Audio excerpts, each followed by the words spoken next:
What is the Red-Brown Alliance? Is it when Tucker Carlson says Anya Parampil is one of his favorite guests? Is it when Michael Tracy tweets that the Red-Brown Alliance is overblown, and then Max Blumenthal and Richard Spencer like the tweet? Or is it when CJ Hopkins articles are posted on Counterpunch and Unzerview in the same time period? The Red-Brown Alliance is all of these things and less. So this will definitely be the most online and niche video I have ever made, and hopefully will ever make. If you're not super into political communities, don't close out of this video. You might get something out of it. I just don't know what it could be. There are subsets of left and right that have formed a very deep political alliance as a way to counter liberal centrist dominance, especially in foreign policy. And this is the core of what could be described as a red-brown alliance, or maybe in a liberal alliance, or perhaps a MAGA tanky alliance, to be as specific as possible. On the left, there is what I will be referring to as the tanky left. The term tanky was originally pejorative for English communists that supported the Soviet invasion of Hungary in 1956. They supported Soviet tanks, therefore tanky. But the word has a more modern application also. These are left-wing war crime deniers. Their dogmatic opposition to U.S. foreign policy makes them fall in love with anyone who resists the United States. People such as Putin, Saddam Hussein, Kim Il-sung, Bashar al-Assad, and Muammar Gaddafi. These people did nothing wrong, and might even be good, because they push back against the US. These people are nominally leftist, since they will normally support social welfare spending and other policies and postures often associated with the left, but will also hysterically support far-right dictatorships like Putin and the Iranian establishment. They brand themselves as anti-imperialist, but alt-imperialist would suit them better, since they actively cheerlead for the imperialism of states that antagonize the United States and its allies. Important tanky figures include Michael Tracy, Abby Martin, George Galloway, Caleb Maupin, Jimmy Dore, Twitch streamers Jackson Hinkle and Haas from Infrared, any leftist employed by Russia Today, such as Lee Camp, anyone who works at the Gray Zone, such as Max Blumenthal, anyone who writes for Spiked Magazine, such as Fraser Myers, and many Black Power communists. Also, there was my favorite tanky, the blogger and YouTuber Rainier Shea. One is inclined to wonder why the protest movements that have been sweeping Latin America in the last year haven't had a parallel. There is a second category of leftists that is relevant here, which I call pseudo-tanky. This category is different from full-blown tanky, in that they will rarely go into the anti-American dictators are actually good area, and will just obfuscate or distract from their crimes. They are also much more reluctant to associate with or compliment those on the far right, like Tucker Carlson, than real tankies are. This category includes any anti-imperialist, alt-leftist, or progressive that condemned the invasion of Ukraine, and includes people such as Hassan Piker, the writers Matt Taibbi and Glenn Greenwald, YouTuber Kyle Kalinske, the entire Code Pink organization, and the world's most obnoxious Twitch streamer, Mike from PA. Who do you think is gonna win? Fuck. I think Biden. Gun pointed to your head, you have to pick one, Dustin. Yeah, I know who's gonna win. Who do you think is gonna win? What an idiot! Fuck. Greenwald is a bit of an oddball, and you can argue that he's a full tanky, since he's one of Tucker Carlson's most frequent guests. And it'd be opening to argue that Chomsky should belong on the pseudo-tanky list. These people may oppose U.S. intervention in basically all circumstances, and they may even promote skepticism of war crimes such as Assad's chemical weapons attacks. But you won't hear them say stuff like North Korea is the world's most democratic country.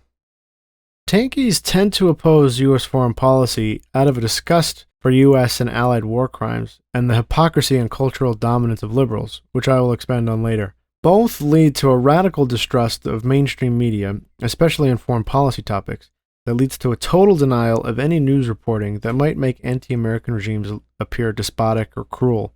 Though these themes resonate with pseudo-tankies, they are normally motivated more by resource allocation. Why are we spending money in Ukraine, which doesn't affect me, when many Americans don't have health care? What affected you? Chat, serious question. How many of you have been affected negatively by the Russian annexation of Crimea? On the right side, we also have two sects that can be included in this alliance. We have the MAGA slash paleocon slash white supremacists, such as Pat Buchanan, Tucker Carlson, Pedro Gonzalez, Nick Fuentes, Candace Owens, Douglas McGregor, and Charlie Kirk even, anyone who writes at the Daily Stormer or National Pulse or InfoWars. This faction reaches all the same foreign policy conclusions as the tankies. They emphasize resource allocation like the pseudo-tankies. They are usually motivated by a nationalist community-first ethos, and often a skepticism of the moral value of other racial groups. Many also oppose U.S. intervention in other countries because they believe it is part of a Jewish plot to weaken the United States or the white race, or both, or to simply wield the U.S. as a weapon against the enemies of Israel. In other words, this is convergent evolution. Tankies and MAGA reach the same conclusions from different directions, and usually for different reasons. Okay, legitimately, I'm going to tell you the truth. I do not think that Jews control America. I don't. Boo! No, I don't. Boo! I really don't. Yeah, they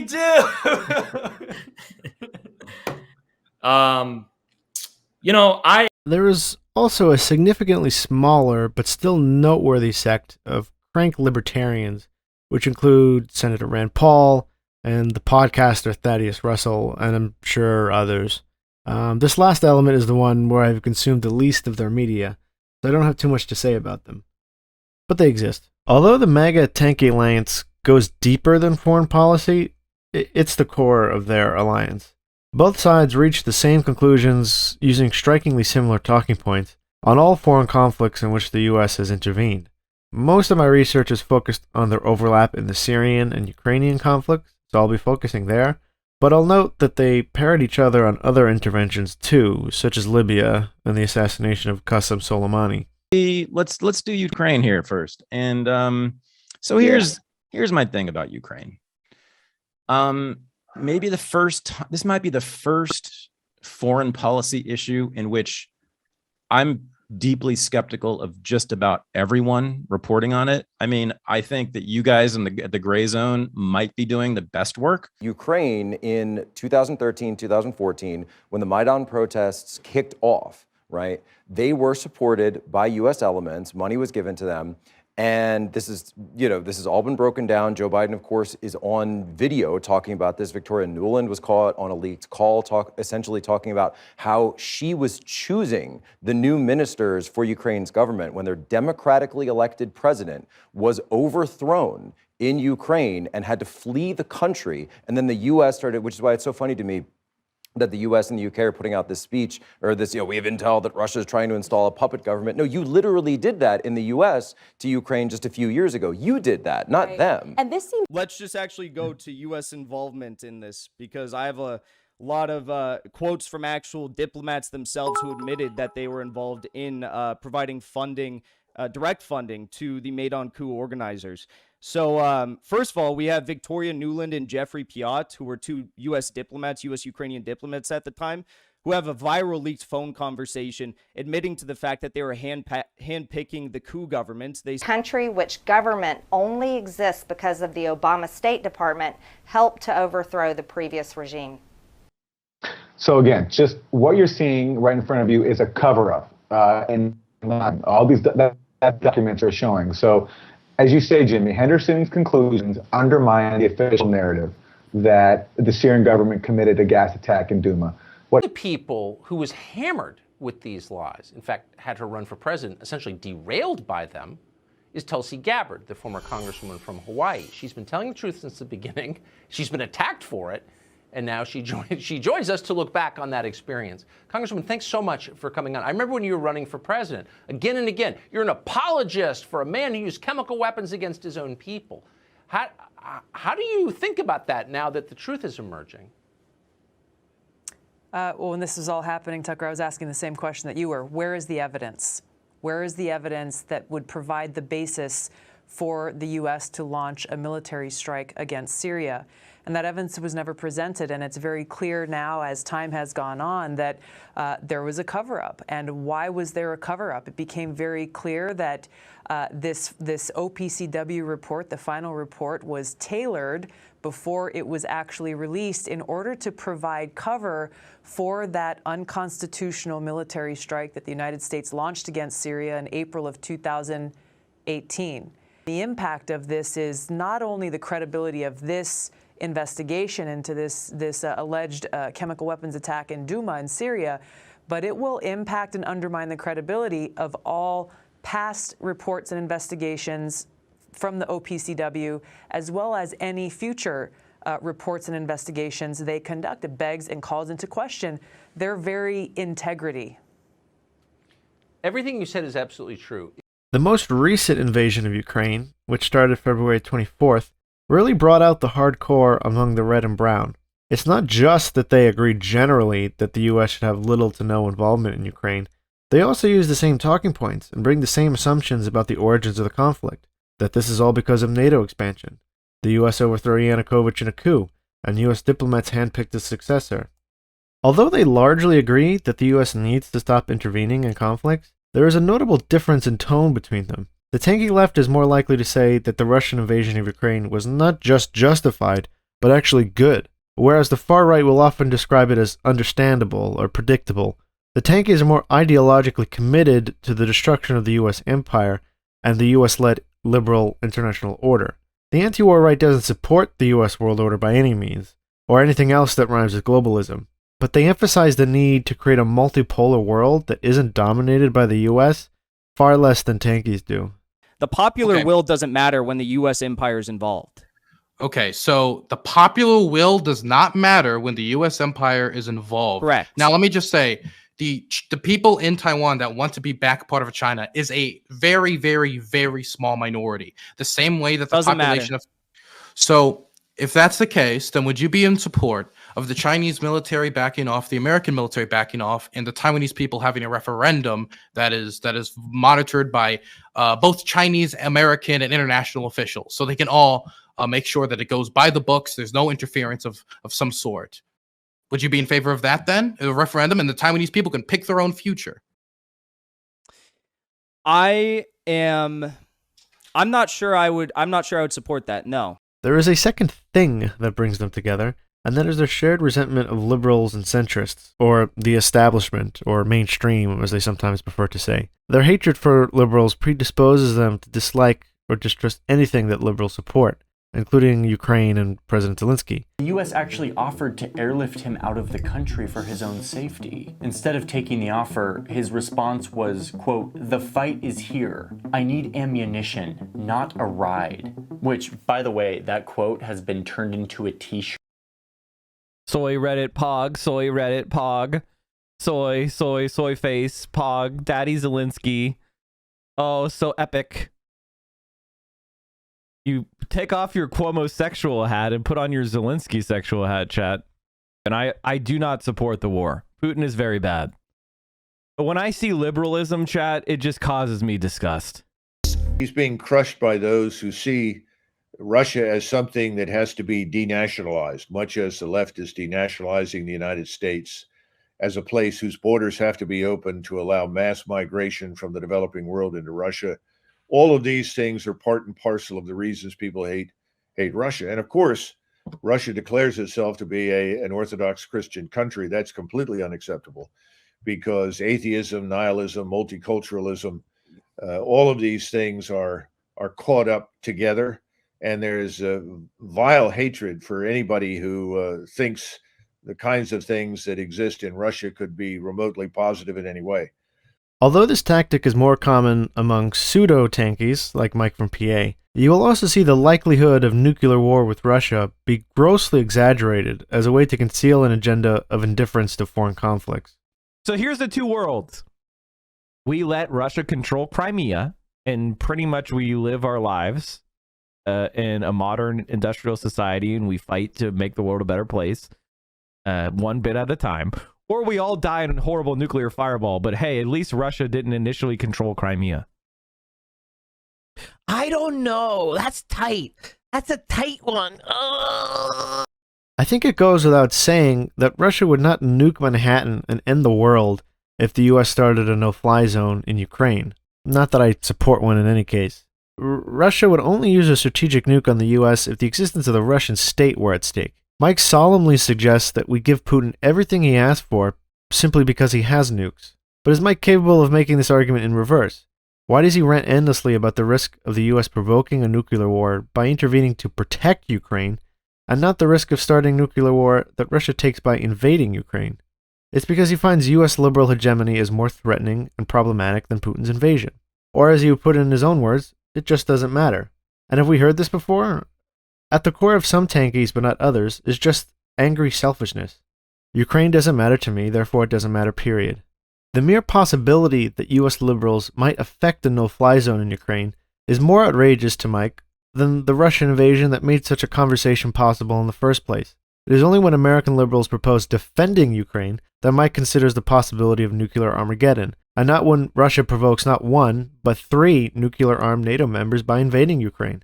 Mike sees American liberals as a greater threat to his political agenda than Putin, and he's probably right. But that's what truly matters to him. Everything that happens for Mike, and leftists like him, orbits around the fact that Bernie lost to centrist libs in back-to-back primaries, and that we don't have Medicare for all yet.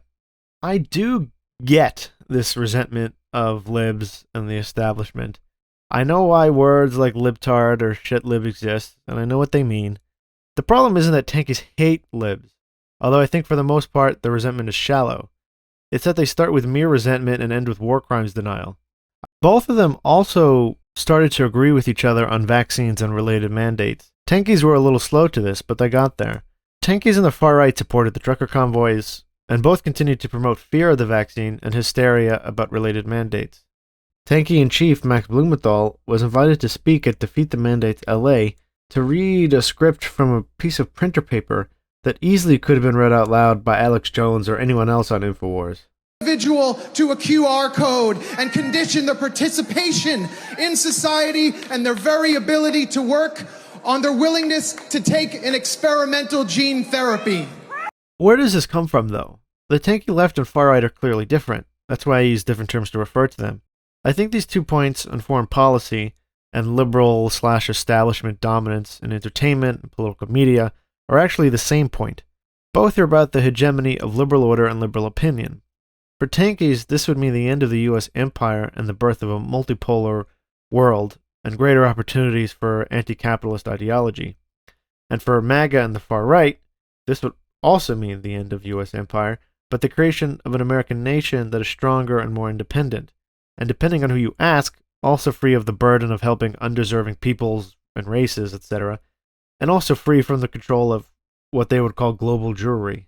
Because we have a huge problem with a class of so-called elites, the people that are wealthy, very wealthy in many cases, and they are, as the Russians used to call certain individuals many, many years ago, rootless cosmopolitans. One possible objection to this red-brown alliance thesis is that it's superficial or merely opportunistic. I clearly don't think so. This alliance actually goes beyond opportunism and rhetoric and exists on a deeper strategic and even financial level. For starters, the people involved acknowledge that this partnership exists. So I have to say that it's so great to hear people from the MAGA crowd finding their way to this channel and supporting us here and telling the truth. We have a lot in agreement. I'm actually going to show you guys a clip to prove that in a minute here. I don't know how much of the clip I can show you, but there was a guy who went to like a MAGA rally and he interviewed these MAGA supporters. He was trying to make fun of them, but actually it made them look really based. And, it's one of those moments where MAGA and tankies hand in hand, shaking hands. I support this. Obviously, we're gonna have points of disagreement, but I think day in and day out, we're seeing members of the MAGA crowd, begin to align further and closer and closer, actually, to tankies. I mean, if there's one show that can be described as the home of the Red-Brown Alliance, it is Tucker Carlson Tonight, aka the White Power Hour. The best video on why Tucker is certainly a white nationalist is available on this channel, by the way. Tucker easily hosts more tanky left psychos than anybody else, and often gives them very flattering intros. He also has tanky Congresswoman Tulsi Gabbard on frequently to gargle about whatever they are both pissed about that day. He also gave her more screen time than anybody else, except perhaps Michael Tracy, during the 2016 Democratic primaries. In other words, the fascist right endorsement of Tulsi goes deeper than David Duke's public endorsement, which on its own, especially in light of Tulsi's quick disavowal, would not have been disqualifying to me. If Tucker considered these people a threat, he wouldn't be grinning and laughing with them. He certainly wouldn't be inviting them back for repeat appearances. He has them on because they are on the same side. Tankies also make no serious effort to separate themselves from Tucker on their own time. Jackson Hinkle, an up-and-coming tanky live streamer, uses Tucker episodes as reaction content, and this has become the backbone of his content since the Ukraine invasion. What's interesting in the case of Tucker and Hinkle is that Tucker actually doesn't support the invasion of Ukraine. But look at how mildly Hinkle, a Putin cheerleader, reacts when he learns this. And again, on one level, you can understand why people are whipped into an emotional frenzy when they talk about Ukraine. Why wouldn't they be? Russia's invasion of Ukraine was shocking. It was wrong. The suffering of civilians there is entirely real. We're watching it on TV. It's horrifying. So it's entirely natural to root for the Ukrainians to expel the invaders. And obviously, we are rooting for them to expel the invaders. Russia. He's got to keep his job. He's got to keep his job.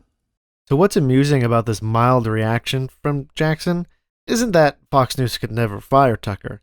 It's because Hinkle has a way of talking about people he doesn't like, right? He doesn't mince his words, right? When Hinkle doesn't like you, he talks about you like this. Let me give you the facts here, and I know that can be inconvenient, but I think they're important. Isn't this the bitch that said the U.S. doesn't support like regime change operations? Didn't she say that today or yesterday? I swear to God, I think there's a video of her saying that. Important in this moment. To the contrary, we have been clear that in the short term, supply must keep up with the demand. We are adhering. Why is she just always such a bitch? Like, she's just rude. I don't like her. Hinkle is giving a pass for the white nationalist Tucker Carlson that he simply would not make for others. He also uses the "some disagreements" line that many tankies use when Tucker Carlson comes up, like when Glenn Greenwald was asked about his very frequent appearances on Tucker, in which he shows up and pals around with him to talk shit about libs and advocate against U.S. interventions anywhere. Last point is I was watching some Tucker Carlson videos in preparation for this, and I just found one that I thought was interesting that I wanted to bring up here, which is where he wanted to charge Black Lives Matter protesters for domestic terrorism. Right. I didn't see that segment. I don't agree with charging domestic activists, U.S. citizens, with domestic terrorism charges. All right. I just thought that was interesting, especially given his comments about January 6th and the whole narrative there. I mean, it sounds like a lot of your critiques are for Tucker Carlson. I'm a separate person from him. I appear on his show once every 2 weeks or so. Not married to him. I'm not his agent or his spokesman. I'm a journalist who does my own work separate and apart from him. I appear on his program sometimes, like I appear on many programs sometimes. And I think that you have this like Twitter conception that I'm like tied at the hip to him. And then therefore should have like a obligation to have a running commentary on everything he says, and it's just an obligation I reject. A Twitter conception. It's not my role to like permanently be commenting on a cable host and every segment that he does and every comment that he makes. No, but like you frequently do comment on things he says, but to be supportive of him on Twitter. Yeah, because I think that he plays an important role in the media ecosystem, like when he is the only cable host agitating for a pardon for Julian Assange and Edward Snowden, or is the only one out there agitating against U.S. interference in Cuba. So when he is playing an important role that I think is positive and should be highlighted, I highlight it. But Greenwald simply cannot go beyond some differences, even when he isn't on Tucker Carlson's show. Like Hinkle, Glenn Greenwald is perfectly comfortable condemning others that he does not like. I don't think this is because Greenwald actually agrees with Tucker Carlson on certain issues such as white genocide and policing. I think it's because they have an alliance on issues that matter more to them, those being American foreign policy and liberal domestic dominance. They have set their differences aside to pursue a more important goal. That's what an alliance is. Anyway, to sum up, the tanky left and far right coordinate very deeply with each other to counter liberals and centrists, or the establishment. This is especially true for U.S. foreign policy, but applies to some domestic issues such as COVID and vaccines too. This alliance exists on a rhetorical, emotional, personal, financial, and strategic level. Also, they both suck. When did I ever say Russia would never invade Ukraine? And Russia's not going to invade Ukraine. We haven't been incorrect about anything we've said surrounding Russia and Ukraine this entire time. We have not been incorrect. Russia does not want to invade Ukraine. Russia's not going to invade Ukraine. I never said that that's not going to happen. This Ukraine says they're not going to invade. Russia says they're not going to invade. It's the State Department conspiracy theory. We never said that there was never going to be an invasion. And anyone who says that is just, again, lying. Germany and France have spoken out against these lies that Russia is going to invade Ukraine. But what I'm saying is, I never said that that's not going to happen. Claiming that Russia is going to invade, that's not going to happen. We haven't been incorrect, and we've given more historical context and analysis than anyone else covering this subject, so I'm proud of that. This tweet says, Russia, we aren't going to invade Ukraine. Ukraine, Russia isn't going to invade. The media, they say war is imminent in Ukraine, war is imminent, arm Ukraine, and get them fighting. So, yes, this is a base take. Yes, we should give credit where credit is due. Yes, we should not shit on Candace Owens for having a good take. This is factually correct. We never said that there was never going to be an invasion. I showed you this clip a few days ago saying Putin wants peace, and I explained why he wants peace and why he was not planning to invade Ukraine, as so many in the Western press were saying he was going to do. So many like Jake Sullivan said that it was imminent, and Ned Price says it was without a doubt a certainty. I made the case here that no, Putin is not going to invade Ukraine. And if you didn't believe me, that's why I played this clip to show you.